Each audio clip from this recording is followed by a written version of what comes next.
Désormais, pour votre shopping à Porto Novo, une seule adresse: Chale Store. Chaussures, sacs, robes, parfums et bien d'autres accessoires d'habillement pour femmes sont disponibles à Chale Store. Chale Store est situé à Porto Novo, carrefour Catchy dans la rue Orabank.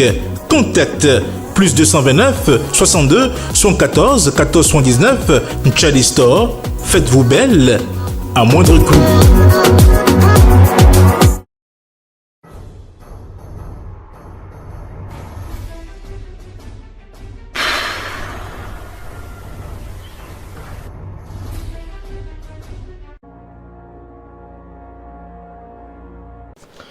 Bien le bonjour à chacun et à tous et bienvenue dans votre émission Tour d'Horizon. Pour le compte de ce premier numéro de la semaine, nous démarrons tout de suite par la revue de quelques titres parus ce lundi 11 décembre 2023. Fidèle internaute de Guérite TV Monde, bonjour. Lundi 11 décembre 2023, la revue des titres démarre avec le quotidien Maison La Guérite. Mode et habillement, Chale Store ouvre ses portes à Porto Novo.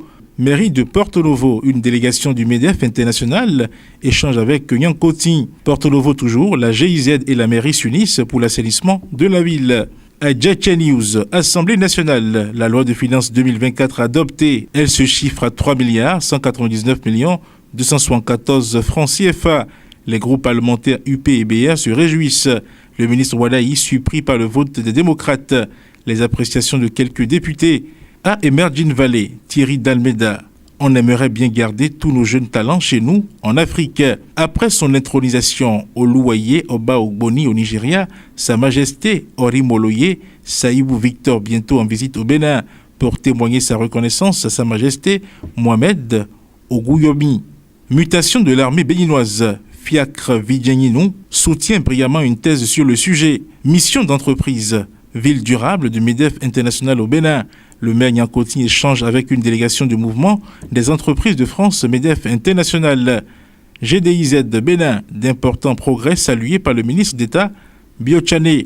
Le Télégramme, lutte contre la cybercriminalité. 12 cybercriminels interpellés à Sékou. Cours de répression des infractions économiques et du terrorisme. Le DG de l'OBSU, Donald Akakpo, et 2 de ses collaborateurs en prison. Nord-Sud quotidien. Les routes à bitumer et à réhabiliter dès 2024. Dynamisme info. Budget de l'État, gestion 2024 au Bénin. Et si on rangeait le brouhaha contre les démocrates pour le débat sur le quotidien difficile? Renaître pour conquérir, comme thème de son prochain congrès. L'UDBN s'active pour 2026. Daibi Info. Drame à Boïcon. Une jeune mère interceptée voulant jeter son bébé dans les ordures. Insécurité dans la commune d'Agbanizou. Une revendeuse enlevée et tabassée. Le potentiel, deuil dans la presse béninoise. Eloge Gandaro, DP du Grand Matin, s'en est allé. Commune d'Alada, 12 présumés cybercriminels interpellés dans un bar. Dabarou, loi d'amnistie, libération des détenus et exilés politiques. De l'eau dans la bouche, les démocrates soufflent sur le feu. Retour maintenant au quotidien Maison. Suscitation de candidature pour la présidentielle de 2026. Les témoins d'Olivier Bocco lancent l'appel du littoral.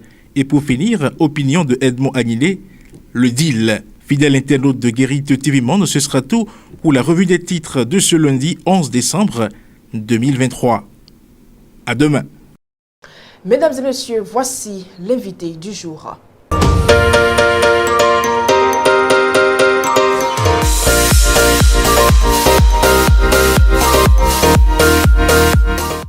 Le non-lieu, c'est une décision, c'est une ordonnance du juge d'instruction qui prend cette mesure-là. Dans le cadre de l'instruction du dossier, s'il constate que les infractions ne sont pas constituées à l'égard du prévenu ou de l'inculpé ou de l'accusé, il peut prendre sa décision de non-lieu.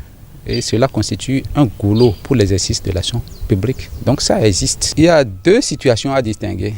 La première, lorsqu'il y a décès d'un prévenu, c'est un goulot pour la mise en œuvre de l'action publique, c'est-à-dire que l'action publique est éteinte à l'égard de celui qui est décédé. On ne peut plus le poursuivre. Donc, le non-lieu aussi est un goulot, un frein qu'on met à l'exercice de l'action publique.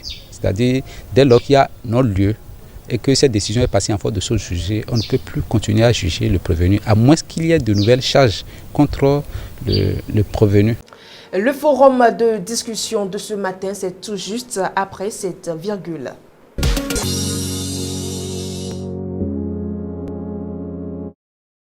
Et nous sommes à présent avec Charles Alban Daoui dans le forum de discussion du lundi 11 décembre 2023. Charles Alban Daoui, bonjour. Bonjour Latifat Kaweda.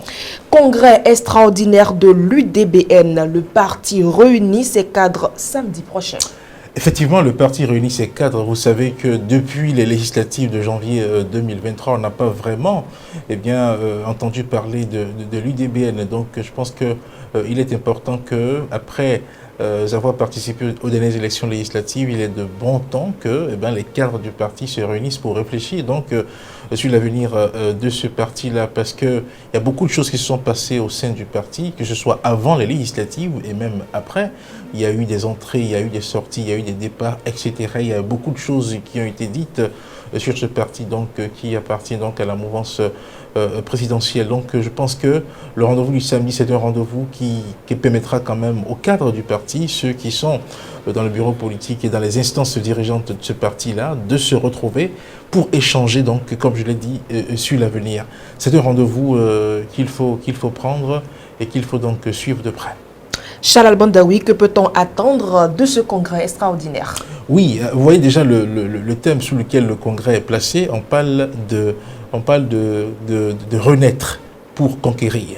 Donc il y a cette ambition-là du parti de faire peau neuve. Vous savez que le parti a connu quelques moments difficiles avec son ancienne présidente qui, à un moment donné, a été donc démis de ses fonctions. Il y a eu par la suite Maître Cyril Dikuy qui a été désigné comme représentant du parti dans les différentes sollicitations, et la présidente d'honneur du parti, Madame Claudine Nafiavi Prudencio, qui est restée dans la position de présidente d'honneur alors qu'elle était présidente de l'Institut de la Femme. Donc par la suite, après son départ de l'Institut de la Femme, on se demande si elle est redevenue la présidente du parti ou non, ou si elle est toujours dans la peau de la présidente d'honneur du parti. Je pense qu'à travers ce congrès-là, il y aura une clarification qui sera faite à ce sujet. Soit il sera annoncé qu'elle va retourner sans doute à la présidence du parti. Il y aura des restructurations qui seront faites, notamment des postes vacants au sein des instances dirigeantes du parti qui vont sans doute être comblés. Donc renaître, c'est un congrès qui va forcément redynamiser ce parti-là. Parce que quoi que l'on dise, même si le parti a pris part aux dernières élections, il n'a pas réussi à avoir les 10%, le parti quand même apporte son grain de sel à l'animation de la vie politique. Donc voilà un peu les choses qu'on peut attendre. On peut attendre par exemple que oui, elle soit confirmée présidente du parti, qu'elle retourne à la présidence du parti et que donc de nouvelles directives soient données. Une chose est certaine, il est certain que la dynamique, ou du moins la position du parti par rapport au régime n'a pas encore changé. On attend de voir samedi ce qui va sortir, mais c'est pas sûr que l'on puisse assister à un revirement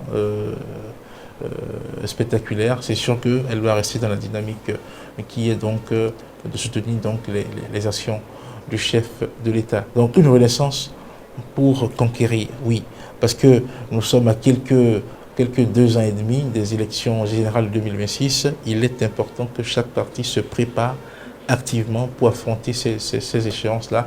Et la préparation, je pense que ça commence dès maintenant. Merci à vous, Charles Alban Daoui. C'est moi qui vous remercie. Mesdames et messieurs, ainsi prend fin le forum de discussion de ce matin. Tout juste après cette virgule, vous aurez à suivre toute l'actualité sportive de ce matin.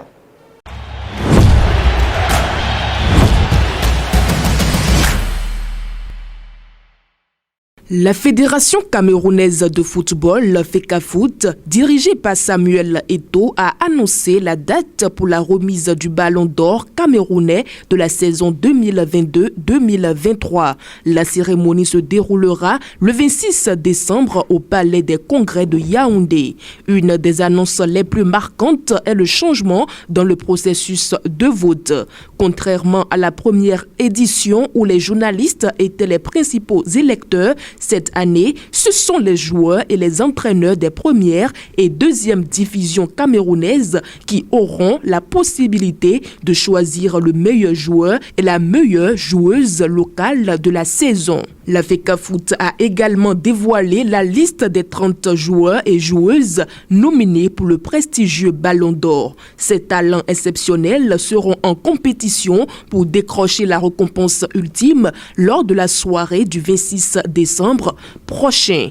Bonne nouvelle pour Galatasaray qui joue contre Copenhague ce mardi pour le compte de la 6e et dernière journée des matchs de poule de la Ligue des champions UEFA. Le club turc pourra compter avec Hakim Ziyech. En effet, l'allié marocain qui était absent lors du dernier match contre Adana a fait son retour à l'entraînement collectif de Galatasaray ce dimanche.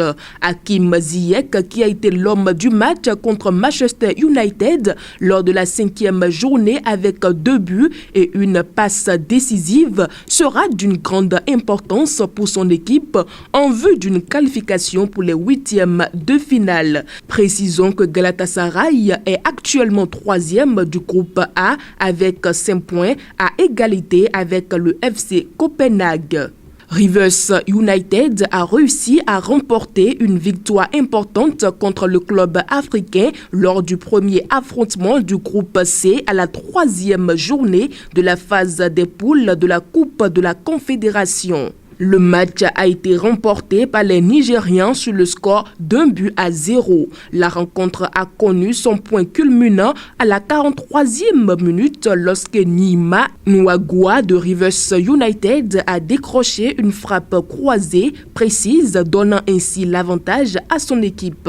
Malgré les efforts du club africain pour revenir dans le match, la chance n'était pas du côté des Tunisiens avec notamment une transversale de Tayeb Meziani au début de la seconde période. Cette courte victoire repositionne Rivers United qui rejoint le club africain en tête du groupe C avec 6 unités. Mesdames et messieurs, en ce début de semaine, priez et laissez Dieu faire ce que vous ne pouvez pas faire. Excellente semaine, je nous souhaite. À demain.